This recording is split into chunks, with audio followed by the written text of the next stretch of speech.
এই যে ঘুম থেকে উঠলাম, এরপর আমার মোক্ষম কাজ হচ্ছে পাড়ায় কার ছেলে কত পেয়েছে সেটা খোঁজ না। চলো শুরু করা যাক।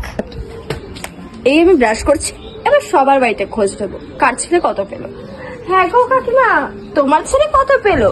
শুনলাম নাকি একটা সাবজেক্টে ফেল করেছে। এই যে চান করে উঠলাম, এবার পুটি কাকিমার নাতি কত পেয়েছে খোঁজ নিয়ে আসি, দেখি গা ফেল করলো না পাস করলো। এই যে রান্না করতে করতে ঘরে নুন আছে, কিন্তু লোকের বাড়ি যাবার নুন আনতে, লোকের বাড়ির খোঁজ খবরটা নিতে হবে না? তো দিদি তোমার ঘরে নুন আছে গো, আমার ঘরে নুনটা না শেষ হয়ে গেল।